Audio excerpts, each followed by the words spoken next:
Hello and welcome to the GhostÉire Channel. My name is Anthony Kerrigan and we welcome Dr. Urszula Wolski on tonight's show. How are you doing, Urszula? I'm good, thank you. Hi everyone. Oh, good. So we're going to be talking to Urszula on 3 topics. The first one's going to be researching the paranormal researchers. For the second subject, we're going to be talking about country and ethnic differences in the paranormal field. And lastly, then we're going to be talking about investigation process. If you have any questions for Ursa, feel free to put them on this live stream. You can also go to our website, www.ghostére.net, go to the contact page, fill in the blanks. If you have a personal message, just put in brackets, private message. If you are affiliated with any paranormal team or tourist attraction, feel free to name the group and the organisation, and we will also give a shout out to you. We are coming live here from Facebook, but also on our website, www.ghostére.net. On the homepage is the red button, the GhostÉire Channel. Just click on that red button. That will bring you into the live broadcast. You also see past shows and see what's coming up on the future from that page. There's also a chance to enter our competition tonight there, folks. We have a chance to win cash and some prizes in the Halloween mega draw. All you have to do is comment on this live stream, this live show, and you'll be in with a chance. So I'm just going to say a shout out there, Jonathan from County Fermanagh. How are you doing, Jonathan? Hope you're keeping well. Hope you're having a fine bank holiday weekend as well. Hope you're all going to stay safe this weekend as well because there's a storm coming. And yeah, so we're going to touch on the first subject, which is going to be researching the paranormal researchers. But first of all, Dr. Urszula, can I ask you there, what got you interested in the paranormal? I think, like most people, it's something that I've always been interested in. So ghost stories, unexplained thing, it was all exciting growing up with that. And then, yes, I've always had an interest in it since I was a child. And then probably about 2008, I went to a conference called Exploring the Extraordinary in York University. I can't remember how I found out about it, but I went along and I didn't realise that actually there were academics doing research in this area. So from then on, I learned about the Ghost Club. I learned about the Society for Psychical Research, about ASAP, the Association for the Scientific Study of Anomalous Phenomena, such a mouthful, and various other groups as well. And I thought, well, okay. And I learned about people, groups doing investigations. And I'm like, okay, so what do these people actually think and feel and experience when they're doing this? And has anybody asked them? Not much research had been done in that area, and certainly not from a sociological perspective. There were a few things done. And I thought, fine, I'll do it. Why not me? Right. And can you tell us what made you first decide to take up this study? I know you got involved in it there, but did you see this kind of, is this the first of its kind? What, the research side of things? Yes, the actual study. yeah. Yes, it's that I know particular study. that somebody called Sharon Hill did something in the States on paranormal groups in the USA, and I think there were online groups only.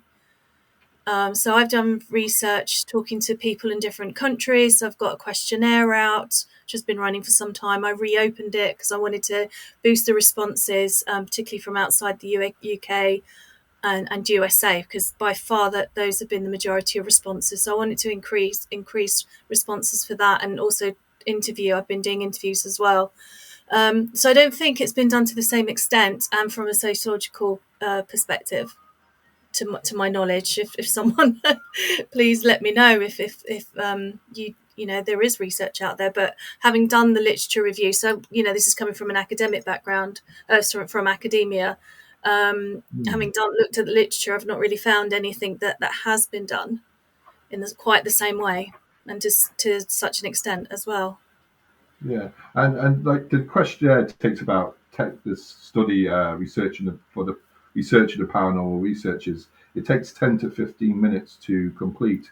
Have you noticed any common responses, and can you enlighten us with any unusual uh, details that may Mm. retract your supposition? Like, so anything that's any common, and then anything unusual that you thought was a bit different. Um, Well, I think a lot of it's been unusual.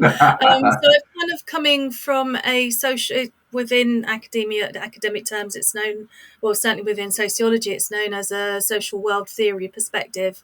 And I'm using something Mm, called a grounded theory approach. So I have no kind of, didn't start off with any kind of like theoretical perspectives or anything, or any hypotheses that I was testing. mm, I was just studying the community.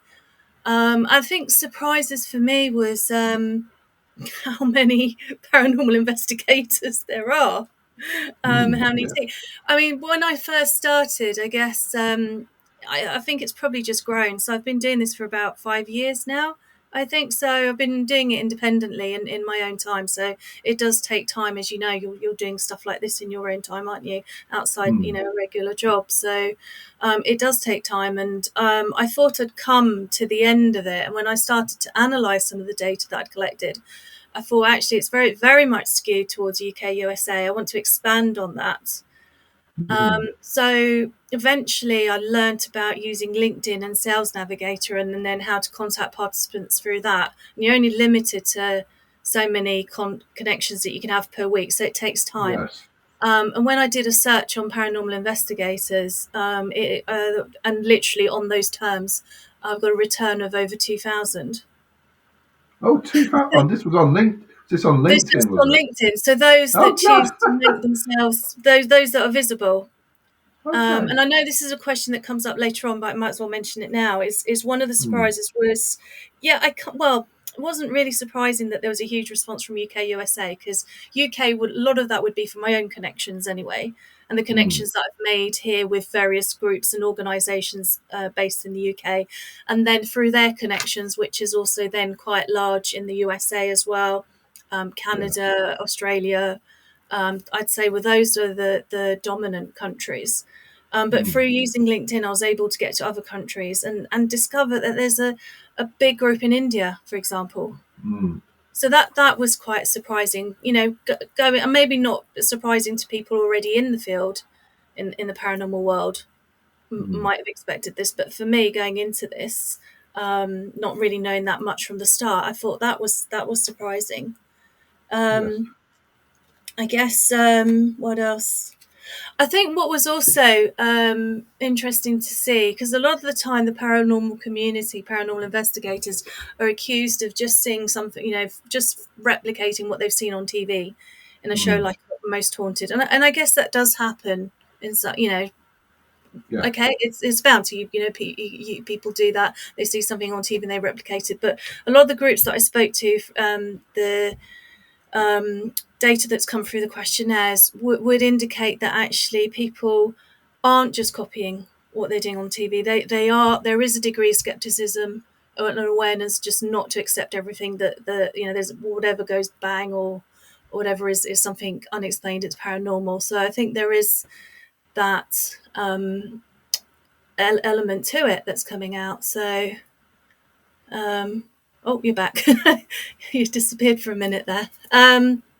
So I thought that was interesting, and particularly the people that I've spoken to in my interviews have told me that there is a set process that they follow. But we can talk more about that, because I know that is a later question. Yeah, because it's interesting. I'm just going to hit on probably the age of people. Maybe I don't know if you've noticed anything in the study so far, or probably you may know this from your experience in the field anyway. They're not from the study, but do people like an older generation? Do you feel like when people tend to get older that they step away more from this kind of investigative style? Mm. And I like the paranormal. Actually, I think it's the opposite. Oh, right. I Okay. think with paranormal investigation, particularly with the kind of like the group ones, because there's also people who do investigations on their own or just a small group. They do a private one. Some investigations are a group.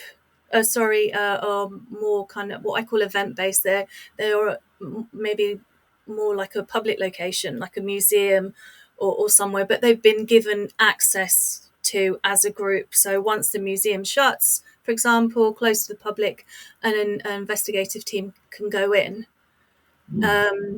So I think there's different types of investigations that can happen. I've forgotten your question, sorry. No, I just wondering about Age. the age. You're not getting too old to forget. Well, I think yes. Oh, that's the point I was going to make. So sometimes to hire a venue out, there's a cost. So, and in a recent conference where I presented my research was the Leisure Studies Association conference, and I was talking about paranormal investigation as a serious leisure pursuit.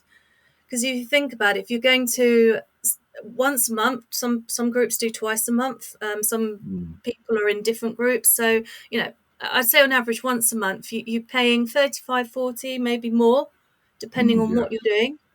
To go and investigate a place. That's per person. Sometimes that includes an overnight stay, travel, equipment. Insurance, would it be insurance as well? Would insurance as Well, well? the groups that I've been they have insurance, yeah. But I guess as a group you pay a yearly insurance. That's a group, maybe not per person, but I guess that's incorporated into the fee. So you're talking money, and I think generally then older people more likely to have more money but more time. They might have kids that have grown up or even have left the nest. So I actually think it's different. And looking at so I just refer to my data here. In fact, I'd say by easily 3/4 of the respondents I have to the questionnaire, find that now, probably over the age of 35. Yeah, that's a good question. Because then, would it come like that? People under 35, I'm sorry to say, aren't interested in this kind of study. Would that be right as well? As in, they're not the two. They're not. What's the word? They're not focused enough to do it, or they haven't got the attention span to think that 10 to 15 minutes is. Do you reckon that's a certain? Or they're not? You They're mean not into answering the that. questionnaire? Yeah, well, they're not interested in doing a questionnaire. Like they're more interested, like kind of the Maybe, YouTube. yeah, Yeah. maybe. I think there's probably research been done out there as to who's most likely to complete a questionnaire. So there might be something in that, or maybe not. Maybe Maybe not. I There don't might know. be. I think the age difference, and only from what I can see from my data that I've collected, is maybe more to do with having the time and the resources, the finances to be able to do an investigation. So are paranormal investigators. I can't really know whether they could be bothered to answer my questionnaire or not, but maybe It's not. like that question just It came might in. be right. That question But just came into my mind. Yeah. No, So, and I think that's a really interesting one, because you might have a point there. no, I'm just. Consider, Yeah. investigators who are 20 something, under 25, Mm, are very, do go out on investigations, but might not want yeah. to answer any questions about it. Absolutely. What Yeah. is really interesting is, because I've done other research as well, not just, on paranormal investigators. I've done research on sports and other areas. By far, I would say that people did want to talk to me about the paranormal. I had True. no shortage of interview participants. I guess the only reason why the questionnaire has taken a lot longer than I'd hoped for it is as I said, getting the connections, getting the. I think maybe one thing that can be said about maybe the younger population, and feel free to anyone who's listening to correct me if you think I'm wrong, is that it's more of a scrolling kind of on Yes. media. Certainly, my son who's 13 hardly touches Facebook or Yes. not on LinkedIn. So I think it's also maybe what I've used and what have you. So Yeah, it's a good question because then again, I suppose like people aren't really turned to Facebook. It's more like a family orientated social media site. So it's there if you want to see family photos, mostly probably. I suppose TikTok is the one I suppose that the younger generation would go for there. But as you said there, it's I suppose we'll probably touch on this later on about probably urban exploring, whether it's more to do with people want to explore rather than doing the research afterwards. Then, like, but I'll talk to you that in a minute there. So, what do you hope to achieve from the study then? So afterwards. well, I'm interested in people's experiences and their beliefs, and what do they think? What do they actually, when they experience something, what is it they actually believe that they are experiencing? So for me, that is absolutely fascinating. So what do you make of it? What do you think is going on? What explanation do you offer? So I want to kind of find that out. But I think what's important is to give everyone a voice, to explain to, because sometimes I think it's changed, and it's certainly different in different countries, but it's still Yes. quite a taboo subject. So I Yes. mean, Yeah. I'm known as a bit of a weirdo at the rugby club, which is fine. I am happy to accept that label. You're not the only one. I've had that label before there. Especially with the um, rugby club there. yeah, it's fine. People say, "Oh, you're not down the rugby club. Oh, you're on one of your ghost things." Yeah, Yeah. So I the two know. worlds do clash sometimes, but it's They fine. do. It is interesting because at first, when I first started the research, I was a little bit reluctant to who I might speak to, who tell Mm, people what I'm doing, and mm, maybe also didn't post so much on social media as perhaps would have helped me get more responses sooner. But mm. now, after doing this for some time, and I've spoken to so many people, and made so many friends as a result, it doesn't bother me anymore. But No. but I also do speak to other people who it is an issue. They don't tell people at work what they're doing for fear of Mm, ridicule and worse. yes. Yes. So there is a real serious side to it. Is why can't we voice our opinion? Well, at the end of the day, and by far, what has come out from the research is, because I say paranormal investigator, it doesn't have to be Mm, ghosts, haunting spirits. It could be, cryptids, UFOs. mm. But by far, it True. has been ghosts, entities, spirits. Sorry, I just seen the No, comment come up. Jonathan says that as well. Windows unite. um, and by far, it has been about spirits and entities and things like that, which I think is really interesting. So what's that saying to Mm, me as a sociologist? We are absolutely interested in what happens to us after we die. Do we survive bodily death? So mm. that's an everyday one, not your generally everyday topic, but that's part of normal life, because we are Yes. going to die at some That's point. that's what we've got all equally having at So our lives. for Yeah. me, so one of the questions I ask people is what their religion or religious beliefs are, Mm, which I find is interesting. And there certainly is an association between those who have a strong belief system mm. and what they're doing, where they feel that it's a calling from God, they have been chosen on a spiritual path or a past life to come and do this. So there's definitely an association there. Okay, and like as like what you just said there, like is about what was it, the 1886, about 150 years ago, there was a book released by Gurney, Yeah, Myers, and yeah. Podmore, Phantasms of the Living. There, it's like on ghost seeing, so apparitions. There, they released a book. Would you like to sort of release like a sort of book kind of with this kind of study? Absolutely. That is my end goal. Is I would like Right. to write a That's book good. for That's sure. good. Yeah. Yeah, yeah, because it is fascinating there. And what would you like to do another similar kind of study in this in the field? I mean, like, is there some other kind of aspect of the field would you like to do a Yeah. study in? Yeah. Well, I've been on. So as part of my research, I had a questionnaire. I've done some interviews, and I also did what's called ethnography. So I joined a group as a participant of, well, initially as an observer, but very difficult to just be an observer. Very soon participated in what everyone Mm. totally. They all knew what I was doing. I informed them that I was, researcher there. So did a few investigations, and then very soon just stayed. So in academic terms, in sociological research terms, it's called going native.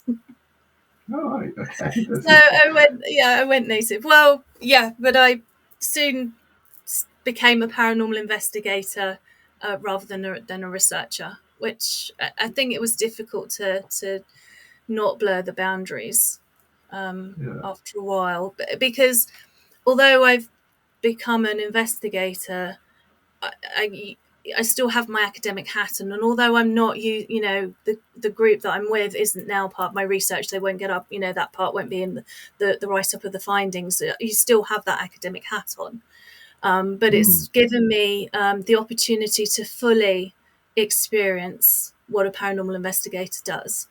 Yes. I've been, it's a privilege to go to some sites, stately Mm. homes, Yes. castles. It's like, come on, Yeah. There's nothing So to do that about is the ghosts at definitely all. more to it. Sorry, yeah, never mind the ghosts. I'm just more interested in how, Yeah. Yeah. um, you're almost your own private viewing of a museum. So Yes, it is. It but is. it did. It's given me that opportunity to fully appreciate what people, what the group do, and from that, I realised when people say, "Oh, it's like," I mean, these shows, Most Haunted, etc., Ghost Hunters, whatever, they have their place. They're entertainment, Mm, um, yes. but it does show that actually there is a more serious side to investigations. Mm, And yes. as being part of what I call the community of paranormal investigators, I've also have spoken to people who do private investigations, which is quite different to an event-based one. Mm, So somebody might contact a group or one of the organisations, which involves going to people's homes and helping them or advising them in a way, and that's a different kind of investigation. have you experienced? Have you had I suppose it's hard. You can't really divulge. But have you had people from the SPR doing a questionnaire or ASAP doing Yeah, this? yeah. Well, yeah, and I've interviewed people from those organisations as well. Mm, So yeah. yes, it's not just so I've spoken to academics, across the board, across the Mm, community. So it's not just people who are actively investigating within a group.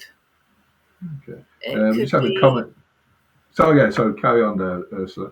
All right, I'll just put this question up. So, the statement there. Quiva from Paranormal Adventures Island. She says, "Got to love being able to walk through places on your own. It really helps you connect with the history." Yeah, so sorry, yeah, say that it's again. You you gotta love broke up. walking. So Queeve is just saying Yeah. that Mm. yeah. I So think that's what a really interesting. Oh, sorry. Should I speak or you speak? I think that's a really interesting comment. So thank you for that. I have spoken to a few people who actually prefer a solo investigation. You don't get contaminated by other people, so you don't have that. Because I sometimes wonder if you are subconsciously picking up people. If you're a sensitive anyway, sometimes they refer psychics, mediums use the word sensitive as well. Can you pick up what other people are thinking? And so, for example, if you pick up on something, so you're sensing something, there's such a person lived here, this was what they might have been like, or something that's happened here, and then somebody, say you're in a group of 3 or 4, someone within that group hasn't vocalized it, but knows what has happened there, and yet somehow the other people can pick up on that. I'm sure there's a psychological term for it, but so I sometimes wonder if that happens. So you don't get that contamination. What was not contamination, but you don't get the effect if you're on your own. Also, you don't get the noises that other groups can make. Sometimes where you hear everyone else is in a building. Yeah, because that can happen, even though you're at a distance and you try to spread them out. So this is, again, your larger group type ones. I think it's not such an issue with a smaller group. But yeah, so a few people I spoke to that said like they like doing this on their own for those reasons. Clearly, it's more difficult to corroborate. You've got no one to say, "Oh, did you hear that?" or "What is this? What could it be?"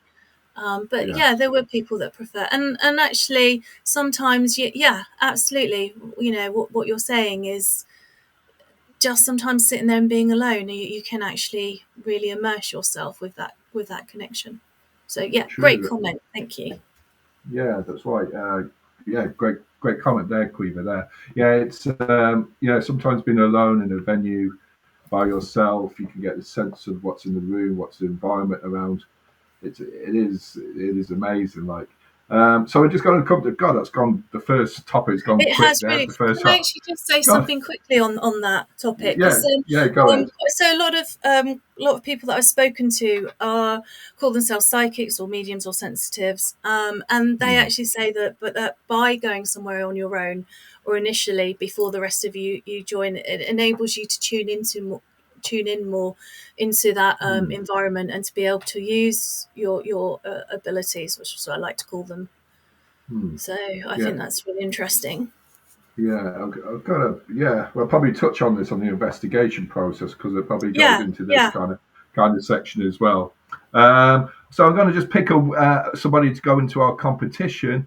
So get ready. I think it's Jonathan and Quiver. So we're going to pick a name, Jonathan. So you're on to you have a chance to win some cash, and I think it's going to be Quiver as well. Put Quiver down as well.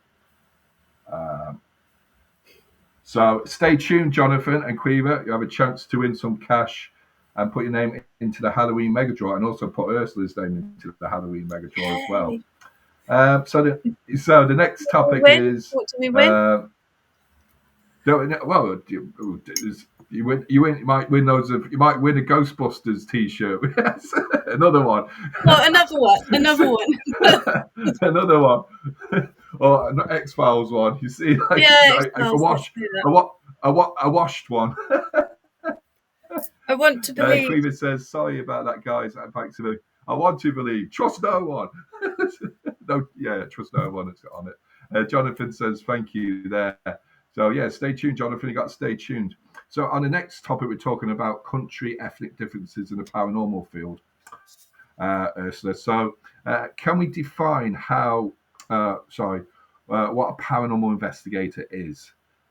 Is it so I'm talking about like urban explorers, urban war explorers, spiritual faith healers, exorcists? Is there rational and ethical values required? So, but first of all, what is a paranormal investigator? And that is a really good question. So the people that I interviewed, I asked them how would they define themselves. Because although I'm calling them paranormal investigators, I did explain that, well, that's what the term I'm using, kind of like an umbrella term. But how would you define yourself? And I think by far people said that they would call themselves a paranormal investigator. But there were differences as well. There was a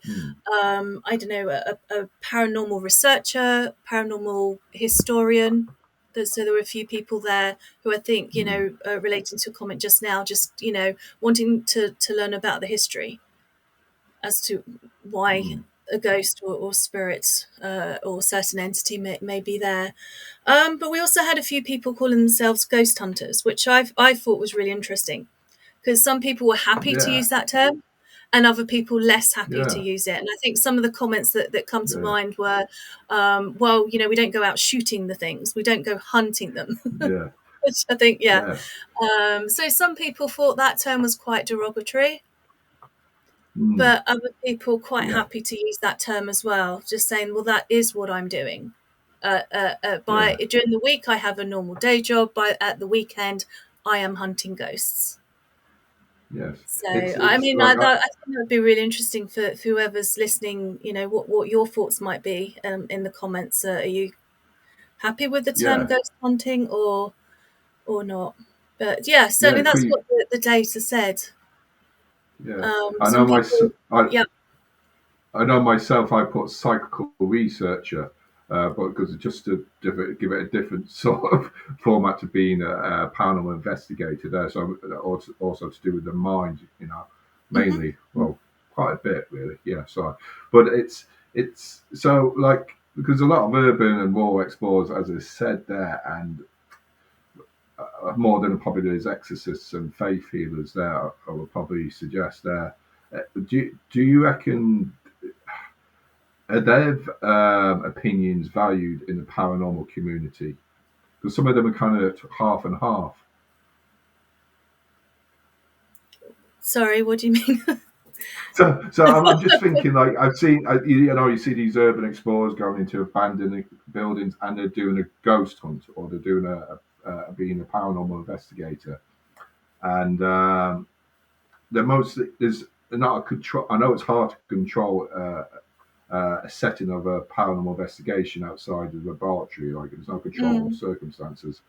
But is there any justification for them to go into abandoned buildings and call it I see what you're saying. So research? there's a difference between so urban as in more kind of building based investigations versus rural. Well, I guess it's about accessibility. So if you're in an urban area, you have better access to more locations. I guess the bigger the town, the city, etc. Whereas if you're in a rural area and you know of a haunted or forest or woodland or something like that, then I guess you're going to go with what's in the environment, what's accessible and local to you, and what you know. But I mean, maybe that's something that I don't really ask in my data. It's not really something that occurred to me, but maybe something to look at for the future. I'm going to touch on probably on that question in a minute. There's something else there, but what have you noticed? Plain and simple, have you noticed any differences between each country?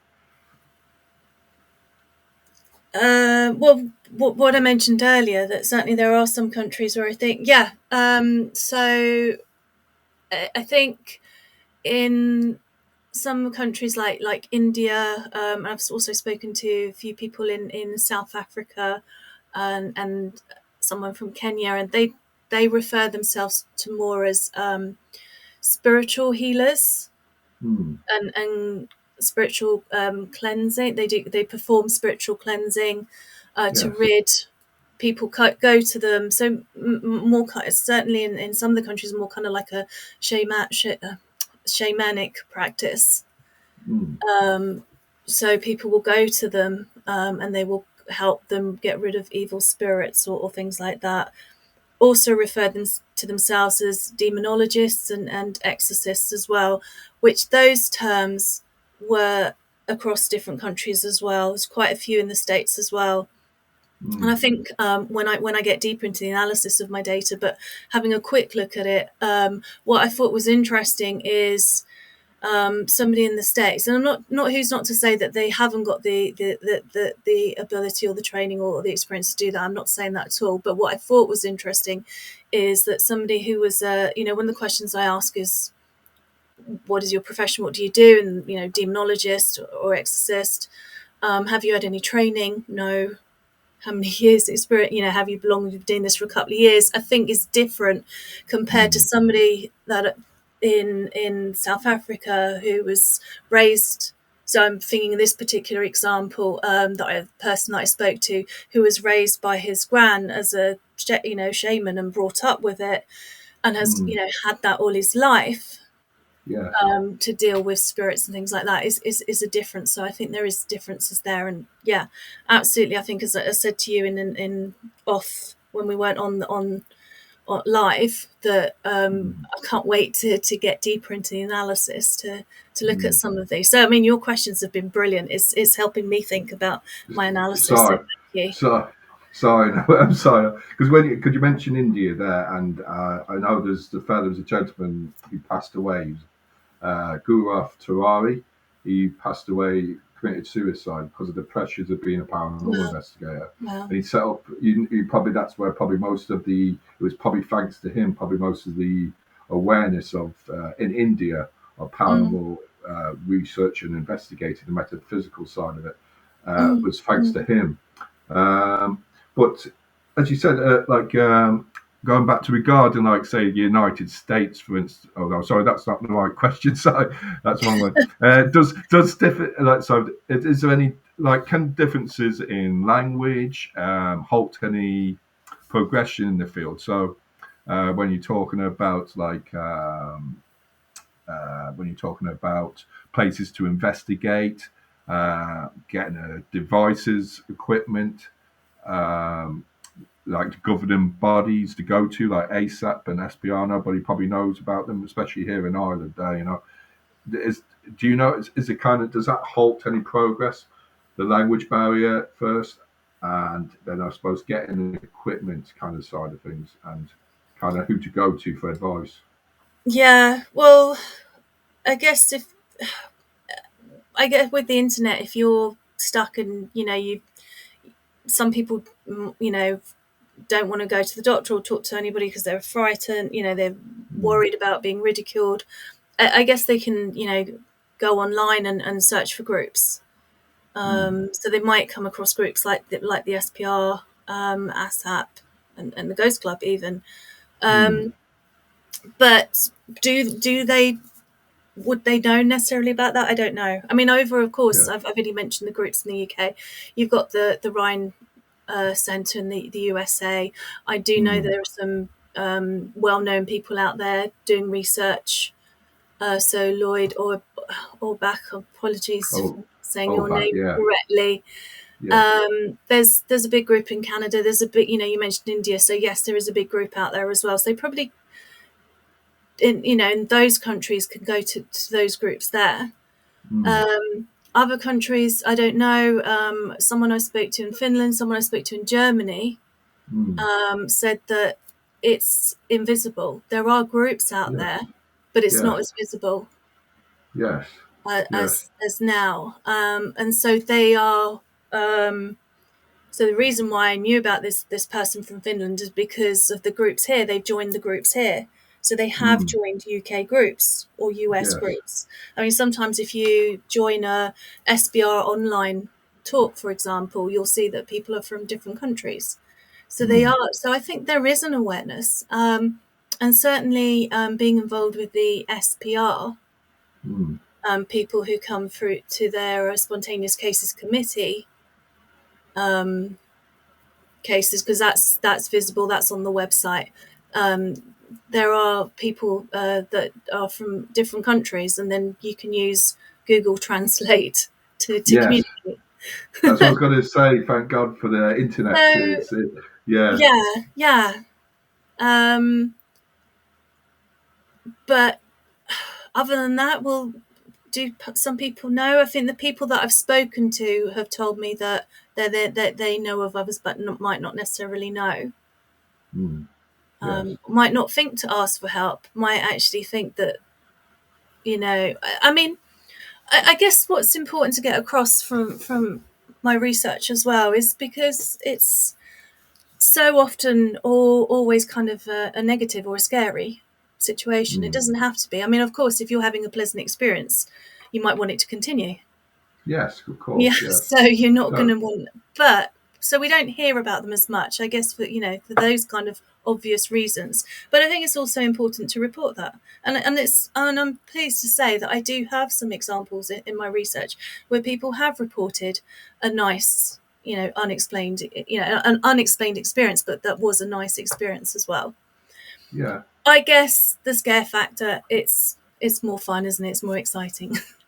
Yeah, It yeah, it's sells. interesting because I know because you know recently, unfortunately, the sad passing of Dan Rivera with the Annabelle doll. I suppose this is going back Yeah. to people's beliefs, and I suppose that everyone's attracted that this object has an air of bad luck with it there. But if you went out, like I was commenting on some other group's page there, and they said it was something mysterious happening with a Ouija board, and was a snake appeared. But you got to think of the environmental factors. Why has that snake appeared? Is there snakes Mm. around the area? Do you get delivered boxes to the door? Have you got a pet that may have took the snake in? Is it climate? Is it hibernation? The snake coming in and out?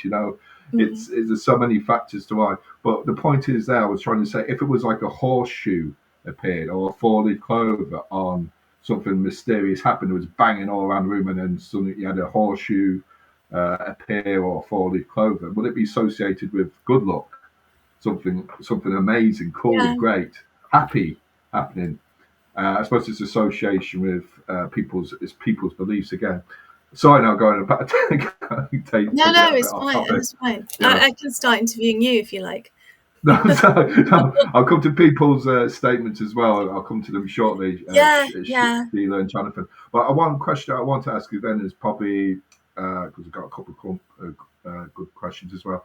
Has there anyone come to you about insurance difficulties? Because I know, I don't know if you're in these different countries there.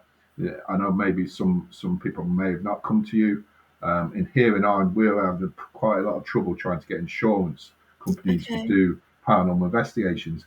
And actually, we've noticed a trend probably in the past few months as people are going away from Ireland to investigate and going to England or elsewhere around the world. Do you reckon that would have an effect on the study or on your study there, like people traveling outside of where their homeland is more often? Well, I've not had anyone talk about insurance with Mm, me, or nothing's come across out in the data.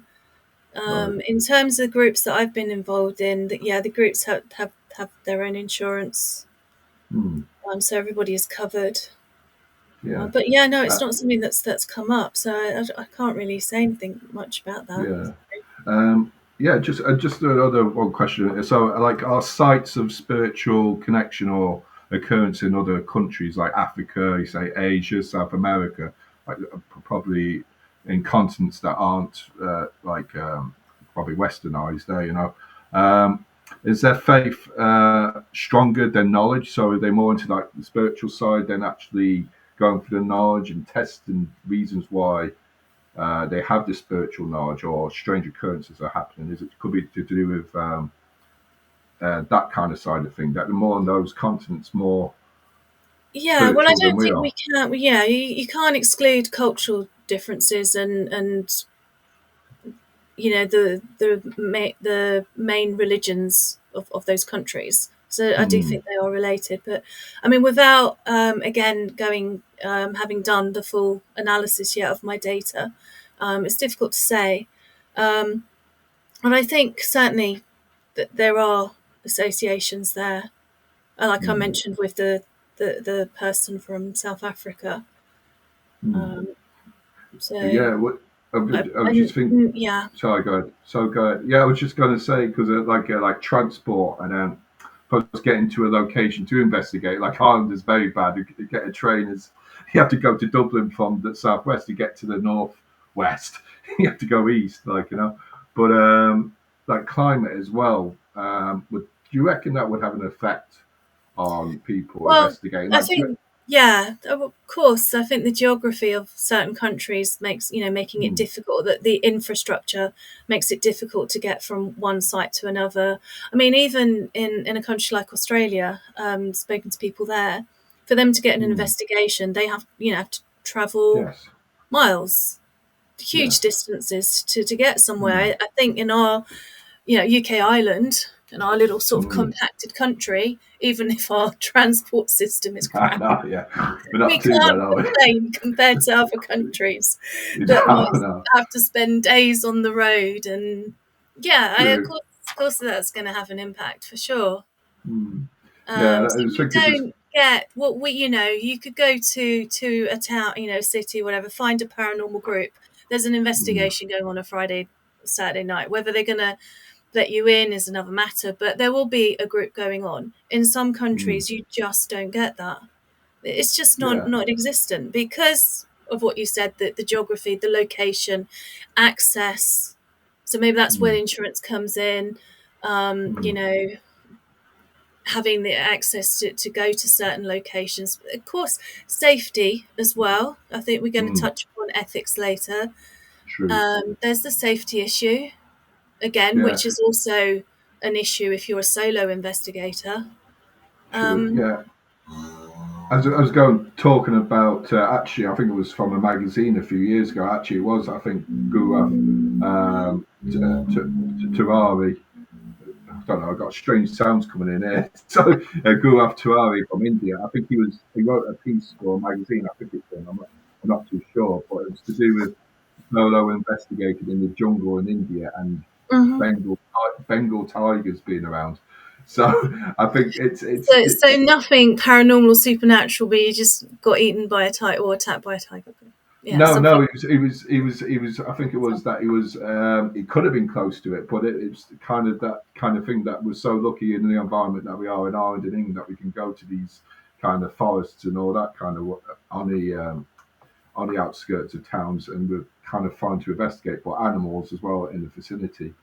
Yeah, Um, yeah. Of course, also in some countries, there's the human factor as well. hmm, We're not at threat if we leave our immediate environment that we're good, possibly going to be shot at or mugged or that's I mean it. Yes. that's an extreme, but that example, but that does exist in some countries. So maybe that's Hmm, also another reason why it doesn't happen. I mean, it's not really come out of the data, so I'm speculating there, but hmm, I think it goes without saying that your environment, your geography, your social environment, all those kind of factors are going to affect an investigation. I don't think some countries has as much freedom as we do, hmm. True. Yes. and Yes. that could Yeah. be a reason why there are so many groups in some Yeah. countries. I was talking to a lady in Japan, and they don't do it. There's not many. They kind of because of the nuclear fallout, well, the nuclear impact of the bombs in the Second World War, that they kind of crushed the history. So there's no history given out. You can't find the history of buildings dating back that may have survived the Second World War, and people are still. Although you would think Japan would be amazing to investigate because of the horror films, that there's not many Yeah, tunes there, or they're not willing to let people investigate. yeah. I'm Would that just make trying to. sense? Yeah, it does. I was just trying to think Mm, from the data whether I think, was it Japan? Was it yeah? I can't off the top of my head, but there have been a few no. responses Mm, to the questionnaire, but I seem to remember from that they're quite a bit vague, but as in the yeah, response, not maybe for that reason. yeah, It's all yeah. a little Probably there bit is the vagueness. There is the vagueness because we can't do restrictive much. is what I'm Yes. saying. Yeah. Mm. Shelley says, I feel the term ghost hunter sounds as though we are looking for Casper. So not for me. It's true. Yeah. All right, if you're looking, you're a friendly ghost. Yeah, I did mention earlier that it's not all, unpleasant and scary, that there can be pleasant ones out there. So Casper understands your local friendly Uh, ghost. True. I think it's actually is it the ghost hunter, the woman that's trying to get the Casper at the end. Her name's Kerrigan. Is it Kerrigan or Carrigan? It's the same as myself. So that's why it's nearly the same as myself. I don't know if I've So, seen Casper. uh, Can't remember. oh yeah, Clearly had but left a lasting yeah, I impression think it on me was if I have seen it. No, our kids watched it, I think, a few weeks ago, and they loved it. Like, it's still good to watch there. Jonathan says, I investigate into the signs of the paranormal, like Backer knocking on the doors, explain lights, voices in the room where there's no one else there. I investigate into the signs of the paranormal, like knocking on the doors, and explain lights, voices in the room where there's no one else there. He's also wearing an Ozzy Yeah. Osbourne t-shirt, so rest in peace, Oh, right. Ozzy. Okay. Oh, yeah. Ozzy there. I know that. Yeah, it's just sad. I know. And Jack Osborne is in. His son is very involved in the paranormal field Yeah, as yeah, I well. know. There. Yeah. So what I was one of the questions, I suppose, then as well there. So we're going to touch on the investigation process there. But first of all, Jonathan, if you are there, I need you to pick out a number between 1 and 4, 5 and 8, and 9 and 12. So if you're there, Jonathan, I need you for this is for the competition. He says that my spelling it might not be good. So yeah, so Jonathan, in the meantime, we'll come to your question, your statement there in a minute there, Quiver. Jonathan, if we just do that, a number between 1 and 4, 5 and 8, and 9 and 12. So this is for the competition. So a number between 1 and 4, 5 and 8, and 9 and 12. While she's doing that, actually, we'll come to Quiver there, and she says, we were lucky enough to meet lovely people in Morocco who were willing to bring us to investigate different places, but most people we spoke to were very against it. Um, yeah, so yeah, Morocco, yeah, that's very very close to Spain, really. On like it's only I think they can see each other over the water there. Um, I suppose without being controversial, would there be many? Do you reckon? I know it's only speculation again, but would there be many Muslim investigators, any people in the Muslim faith that would be taken up investigating? I had a few responses to my questionnaire because I asked people what their religion or religious beliefs are. Yes. But yeah, it's I can't actually see it on the screen, but yeah, very low percentage Okay. of Yeah. people. Yeah, Let's see. without doing the analysis of relig- religion by responses, which I haven't done yet. I couldn't tell, but I there are a few, but not many. Is all I can Okay. say Yeah. really at the moment. But that's really interesting. Thank you for Yes. sharing that. That's um, I'd love And to hear about that. Actually, I'm so sorry. How do you say the name? Quiver, Quiver Quiver. there, Quiver. Quiver, Quiver. And so, like, maybe you could just quickly reply there, Quiver. There, what type of places were there? Like, what kind of were they? Like, what kind of I mean, buildings or? if you can Mm, share, I mean, it yeah, might be confidential, but I mean, we don't need names. Just a kind of like a general, if you don't yeah, mind. It'd be like really a type of interesting. building. Yeah, and they do. Yeah, they call them Shut. gins. Yeah, yeah, they do. Yeah, yeah. So a gin would be like a type of. I haven't really, because I haven't really come across that really there. But a gin is like a type of demon, is it? Would it be? Ursula? Would it be? I'm not What? sure. Like Well, that's my understanding. in Is a what Muslim faith, isn't it? people of Muslim faith would call paranormal a jinn. But that's interesting because the person I spoke to in South Africa who said he was of a Hindu Mm, belief, yes. a variant of. I'd have to look at my notes to know what he called it. Also talked about the jinn. Yes. Yeah. Yeah. I think there was a couple of different. There's a different kind of Hindu. I think we're kind of a Hindu, The- sort of a Sri Lankan kind of. yes. Yes. I think that's his heritage.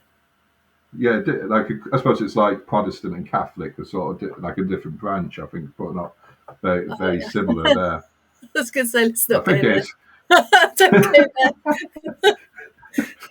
something like that. I don't know. But I was recently in yeah, Birmingham recently, and I saw the temple in Birmingham. The temple, it was the largest temple outside of India, and Hindu I forget now. I forget the name now, but it was a beautiful place. Shelley says, yeah, it's a demon there. So hopefully that's not happening in your house. You're actually replying to the question. That's not actually happening now. Sorry, sorry, Shelley.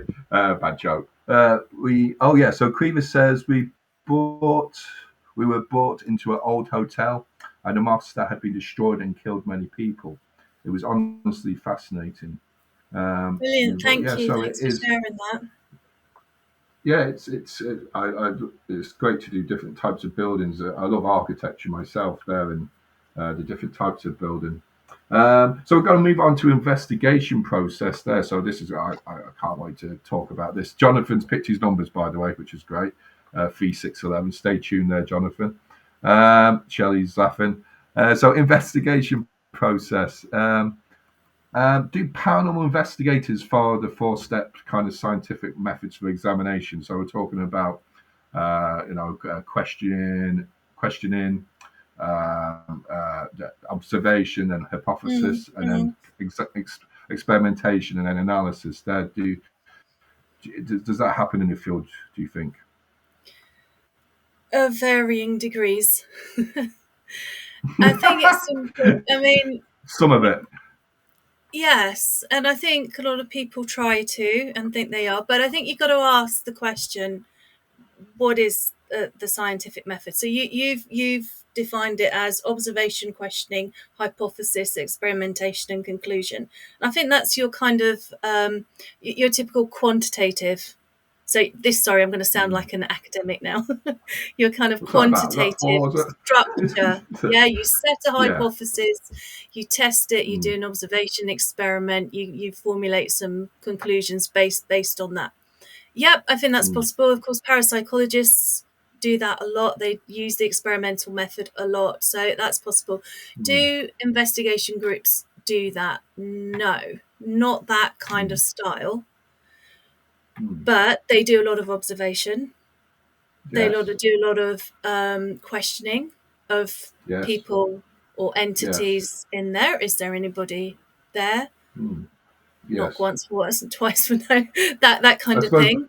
I suppose it'd be witness reports as well. Could be the questioning, like asking witnesses. Yeah. So if you move away from the notion of the quantitative method and think, okay, what about medium psychics? What about their experience? What about normal people? Sorry, I don't mean to not call psychics medium not normal, but other people don't have those abilities.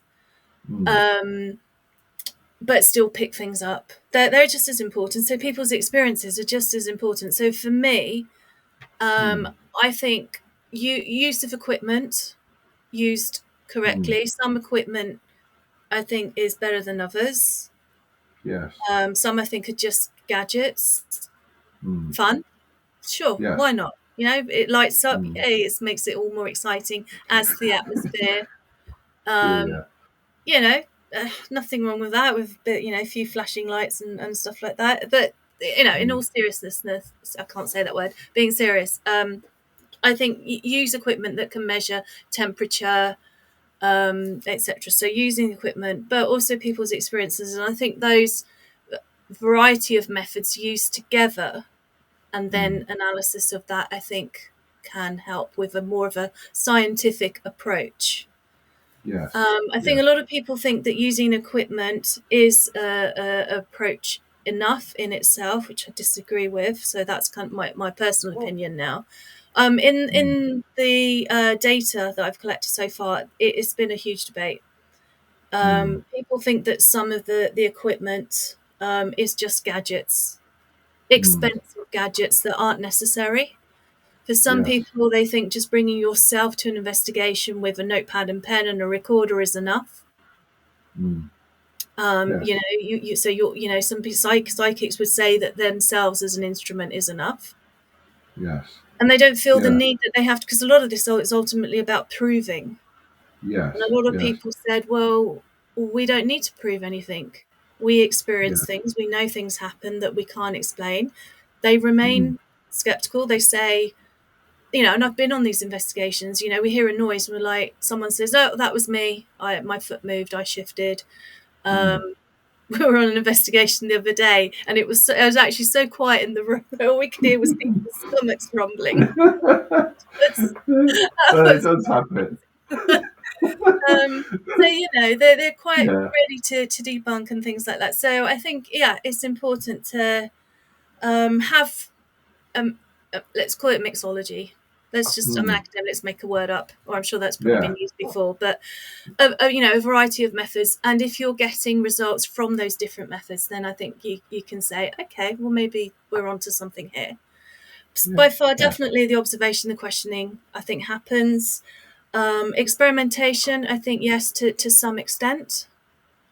Hypothesis, I think, is done more within a laboratory environment. You, of course, can have a quasi experiment, so you can do experiments out in the field outside a laboratory, but I don't think paranormal investigation groups do that. I don't think we're going to go on an investigation at said venue on a Saturday night and say, right, we're going to test this hypothesis when I'm there. It's not the kind of environment to do that.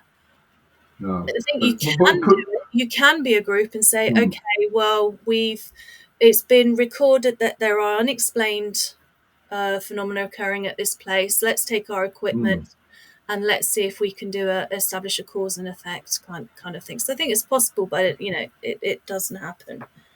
And of course, do you come to some conclusions at the end? Yes. But what kind of those conclusions that can only be made based on what the process that came before that?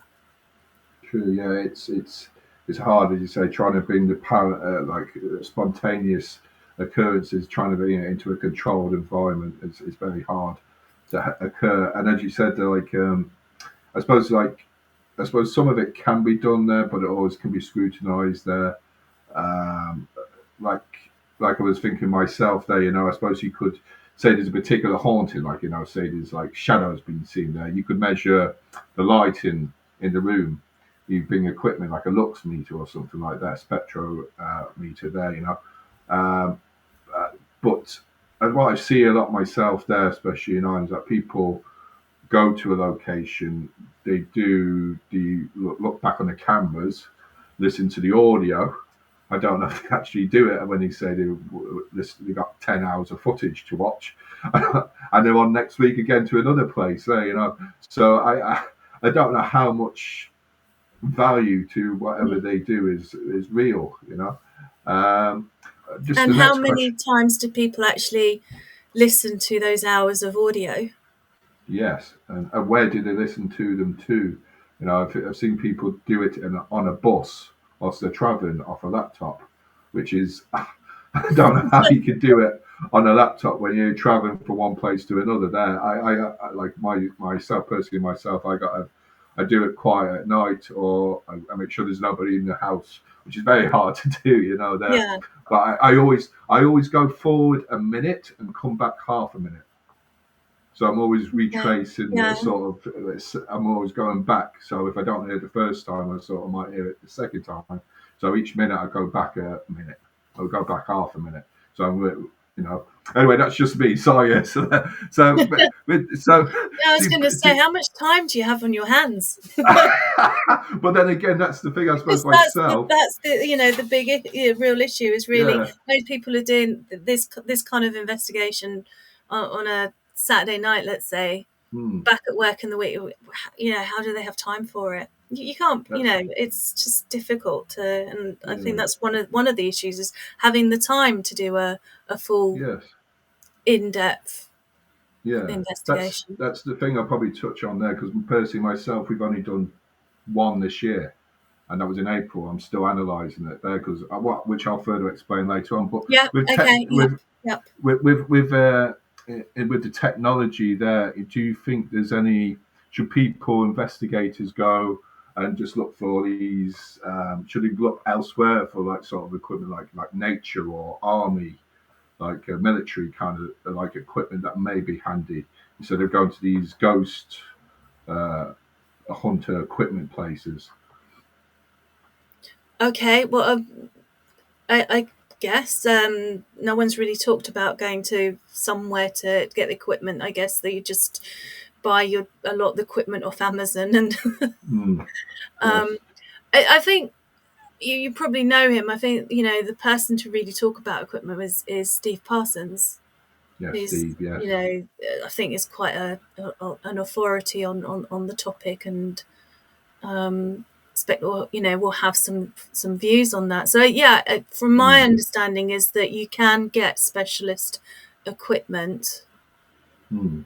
Yeah, I know Steve. Yeah, He's great for infrasound. Never heard of him. I'm only joking. That's a joke with infrasound.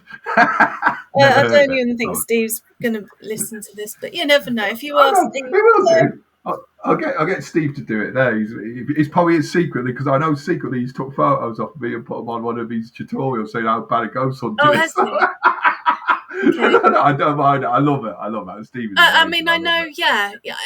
I think what No, he what what sounds we it. what I think, Mm, a lot of the groups that I've spoken to, a lot of groups that are out there, you know, are going out there with what equipment they can, with what time they can, of mm, doing things how they can. People don't have time. I mean, I have spoken to a few people, and a few people come through on the questionnaire who said that they are professional paranormal investigators. okay. Yeah, there's not many, but these people, Mm, they get paid, mm, but they are more kind of the spiritual um, cleansers. I almost said yes. cleaners, cleansers, Yeah. spiritual healers. yes. Get rid of demonologists and things like that. Mm, And I know there's a mixed opinion out there, because some people, some people who say they're a demonologist are charlatans and charge a huge amount of money and mm, not actually doing anything. mm. That's But that. known in the paranormal field. But Mm, these people that I've spoken to, particularly one person who, um, she was based in Kenya, and said okay. that's a profession because it's something that she's grown up with, her Mm, life, what she was taught to do, um, and it's part of her profession. It's what she does, and she does yes. that for a living. But there are few and far between. I think most Yes. people do this as a serious leisure, Mm, as a hobby and interest. I think it moves beyond a hobby. It's not just yes. something you do once in a while. I mean, serious investigators do go out maybe weekly, monthly, or whenever they can. Sometimes, you said yourself, it's hard to get a venue, get a Mm, place. They can only do what they can in the time that they have and the money that they have. To true. do the Yes. kind of real serious investigation would involve specialised equipment, people on board that are there to note things down every Mm, minute, take the mm. recordings, That's the next. That's the next. etc. We just don't. People don't have time for that, the ability Mm, to do it. Or true. is that That's something about. that's what's needed? Should it be, for example, government funded? Yes, that's. I suppose that's another. Probably that's another topic altogether. It's like, should it be monitored? Should it be Should there people be going? a lot more funding for academics? Absolutely, yes. Definitely, like but yeah, it's a point there, Bank like governing details at body. the end of the. But yeah, I suppose as you related to the lady in Kenya as well, I suppose she's done it, probably she can help in that situation. Like if people are coming with troubles or anything like that, maybe some positive words, an object like a crystal could be more helpful than anything else than calling out, positive. Give a person a crystal to tell them positive words. Keep that in your house. Would help Mm, any particular haunting or heal any particular, giving positive thoughts towards maybe healing any kind of ailments they have there. yeah, Uh, yeah. Or people the, cleansing people, but also the place, the house, yes, yeah. which is I was different just going. about an investigation group, which normally goes Yeah. out there to talk or communicate with what's there rather than perform Mm, any kind of cleansing. Or I know there were some groups that did say that they did sort of rituals and cleansing and things like that. But most groups, certainly the groups that I'm involved in, we go out there to communicate with what could be there. rather than to Yes. actually. And I think that's important because sorry, I'm jumping ahead here, but I No, saw it no, in the go ahead. comments. One of the comments about from Jonathan about Ouija boards. Mm, Again, within the data, some groups say they use the Ouija boards and quite happy mm, to, and communicate that way. Other groups say that they shouldn't be used because you're inviting something in, you're opening a portal. You might want to mm. communicate with something there, but then letting other people in. And what is also interesting is the kind of not closing the portal afterwards, is what people talked about. So Mm. you're just letting Okay. Yeah. unpleasant entities in. And that was also something that was picked up both from the person I spoke to in Kenya, but also someone I spoke to in Germany, both of which Okay. said Yeah. that they did spiritual cleansing Yes. cleansing a place. And one, the person I spoke to in Germany said that she had to go in and get rid of some unpleasant entities as a result of the use of a Ouija board at a party. So what started Okay. off as fun Mm. very quickly became less so. so Yeah. I suppose so I think that that's it's interesting. I mean, personally, I probably wouldn't want to use something that I feel that was inviting or not invite, but could be bringing something in. But that could just be mm, my own kind of Christian upbringing. I don't know. But yeah. Well, I might touch on you with that kind of thing now in a moment because like as you mentioned, but before that, I'll come to if there's any more questions, folks. Feel free to put them forward. well, I've been Um, talking too much. Sorry, no, no, time's you're okay. We've got loads of time there. Does that spiritual observation acquire a person to be in contact? So I know I mentioned this question to you before, but what I mean is, should actually a person be on site? As you mentioned, contamination. Can it even, instead of being just one person being on site, can they actually just leave the site altogether to its own uh, environments? Like you could say you put in data loggers for temperature, humidity. Say there's been an apparition seen, just to leave a camera in there for days, weeks, month. Oh, Uh, I see. So without someone present there, so mm, in a location, just set up the equipment, so a video it, camera to it, record constantly yeah, and think. Yeah, yeah. yes. Some groups. Has anybody put that on the study? Has anybody answered that Yeah, kind of yeah. question? I've I yeah. say, right, Well, okay. well, not a question, but I've spoken Maybe to. that Well, exercise. certainly. Sorry. So somebody's responded that way in the kind of study, have they? As Yeah, in, with yeah. your. All right, Yeah. cool. So, I think the response was it's just not possible to have a human person, someone in there or a few people in there days on end. Mm. You just set up Yes, the that's true. equipment, let it run, and you can Yeah, kind of monitor it or have it running from home. So, yeah, yeah.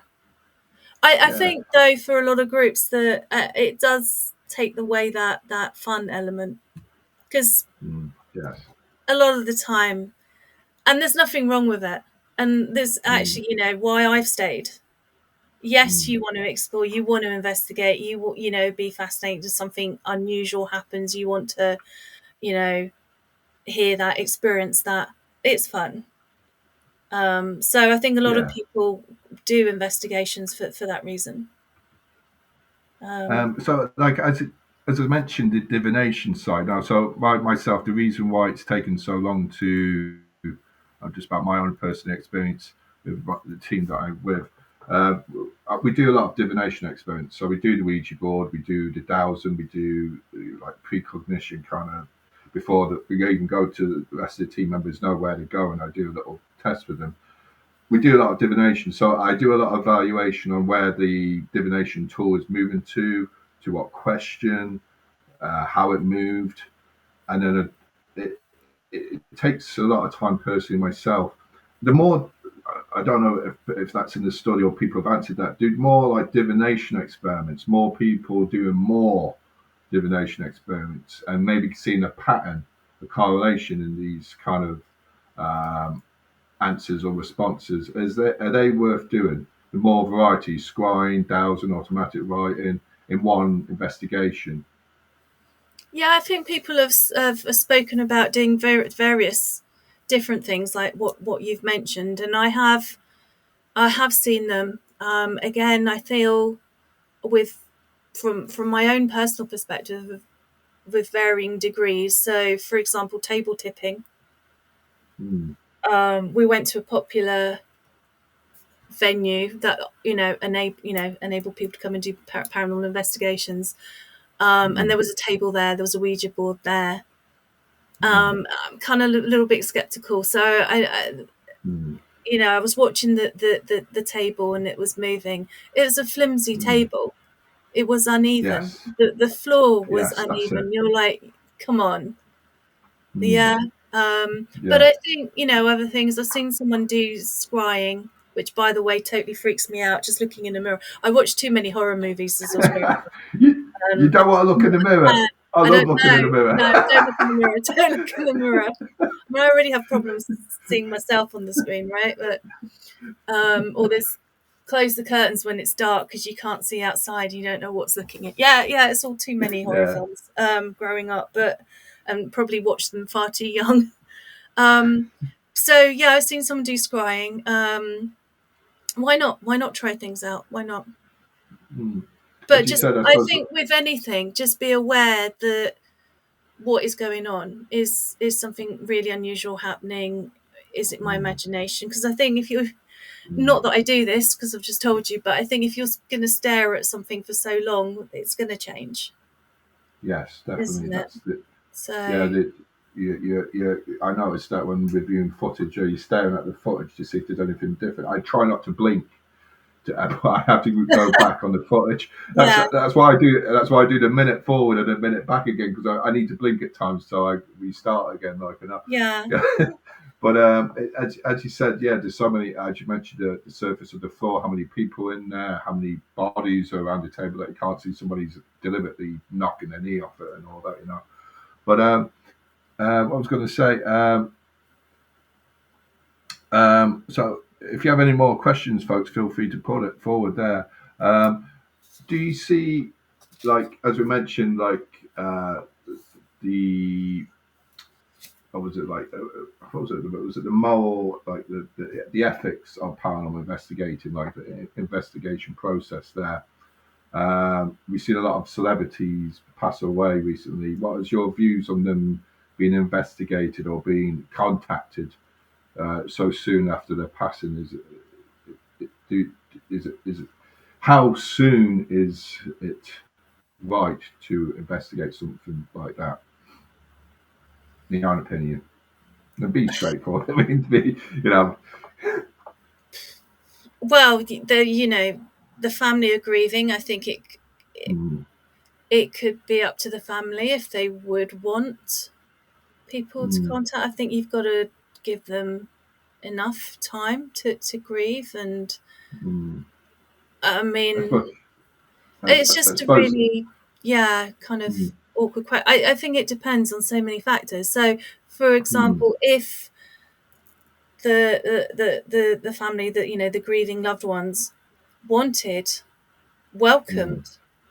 people to come in and communicate because they wanted to make contact with the deceased, okay, that's their choice. Yes. But is that right? Yes, I know it's I know it's the If moral. someone said to me, look, listen, my dad passed away a couple of weeks ago, and I know you're into this stuff. Is usually what I kind of get. You have an interest in this. Would you mind coming in and bringing a group? Because I'd like to communicate. I feel I'd have to say no. I would say you're grieving. I think you need to think about what it is. Do you really want to do this? I'd ask them to.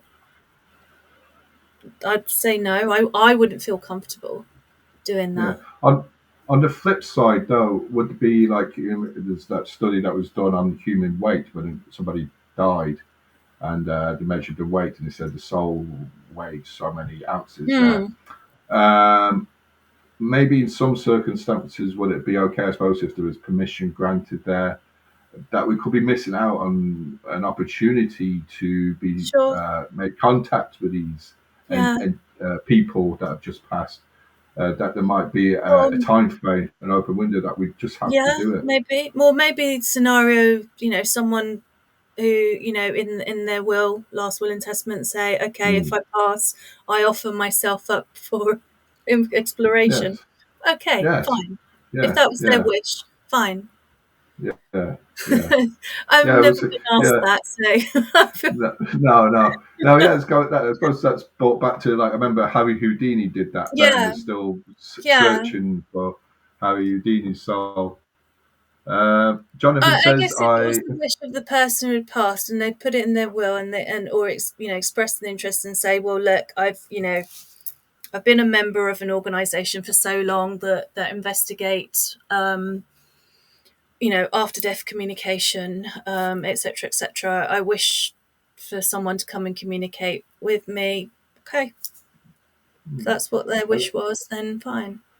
and do you reckon AI has got a big? I know come to your statement in a minute there, Jonathan. Do you reckon AI has a big input in the future in paranormal investigating? Oh, Like the someone asked same me as that. the other day.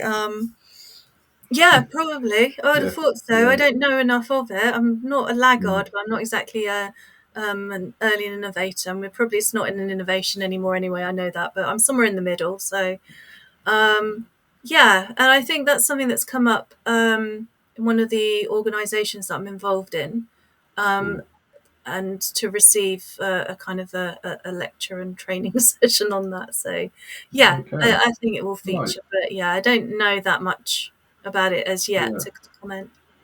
I suppose it's the same as like what the mobile phones are doing now for paranormal investigating as well. And it's so cheap now, you just get apps But supposedly. it is, but Yeah. yeah, it's like the spirit Mm, boxes. So going back to the equipment, mm, isn't it just the spirit box? Isn't it just radio picking up yeah. radio signals and random words, which Yes. then people Spoken make a radio. story out of?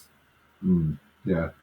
Yeah. It's interesting. You just play So, with a walkie-talkie as a kid. You used to get weird voices on that, but it's just John down yeah, the road yeah. And I mean, or a but then people baby. say that something isn't being picked up, but we just don't know. So I think by all means, play around with equipment, use it, but use it.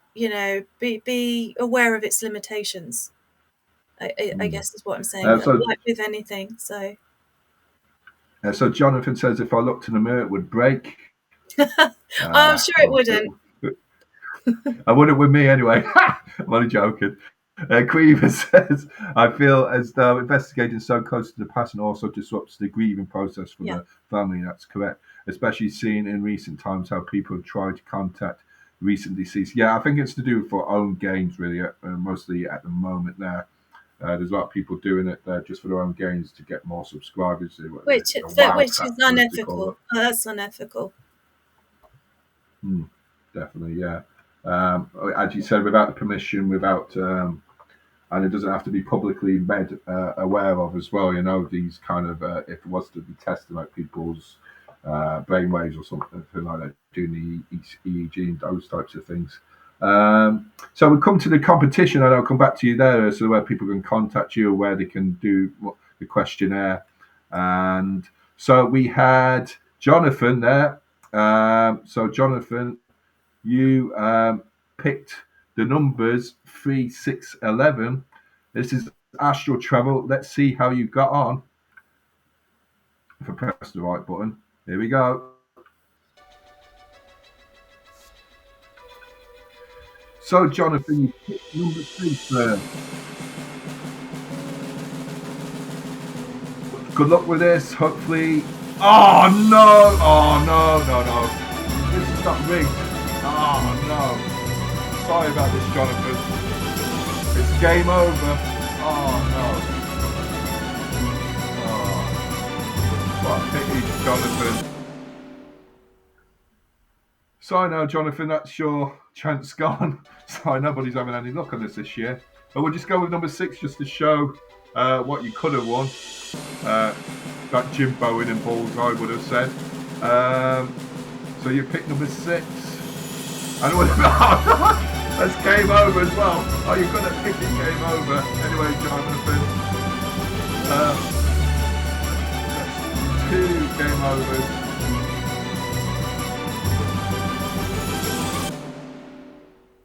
Why not make it 3? Let's see if number 11 is game over as well. Let's see there, Jonathan. The final one. So, unlucky this time around. Oh, you would have put your name in the prize draw. Man, unlucky. What a shame. Oh. What a pity. Sorry there, Jonathan. Well done for doing it anyway. So, that's the pity. Jonathan got 2 game overs. What a shame there. He says, Lord, laugh out loud there. Yeah, so where can people find you there? And people can still do the questionnaire, that is correct? Yeah. Correct? Still, I've kept it open. So, LinkedIn, Facebook, on your webpage as well, or your posts. Yeah. So people, I think a lot of people have enjoyed it there, and they've, there's a good few people that said that they've done it there. So I hope we're fascinating anyway here in Ireland. It's interesting there. I suppose what question I probably would have related to was probably like, I suppose languages. I suppose going back to contact with spirits then as well.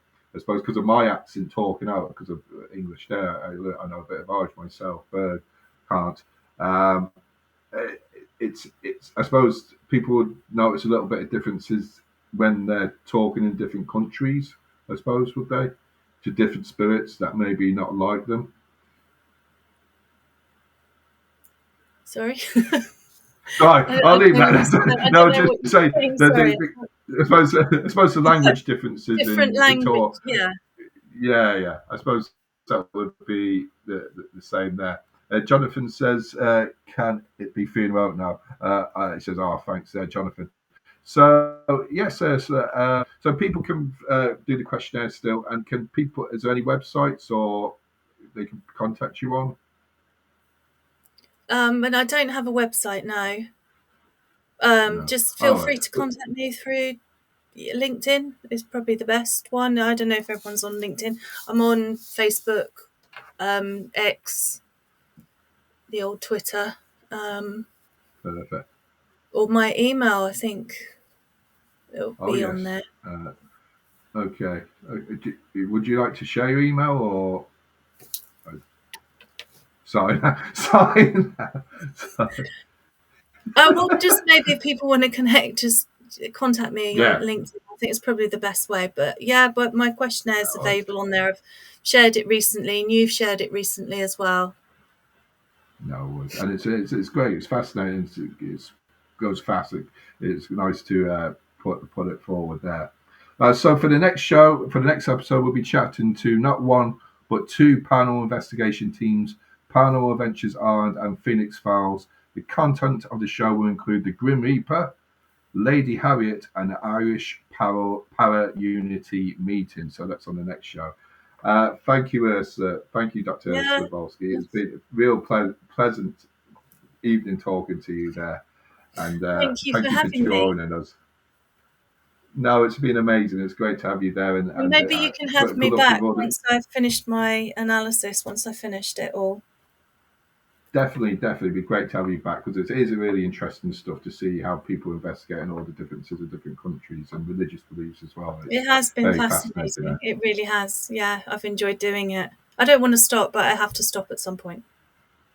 I know. I suppose there might be. Yeah, I suppose there's no worries. But thank you. I'd like to say thank you to everyone that tuned in tonight. Thank you, Jonathan, Cleaver, Shelley. I won't see you next time. I'll see you in the near distance. Goodbye for now, folks. Bye. I haven't pressed stop yet, so I'll just press it now. Bye. Bye.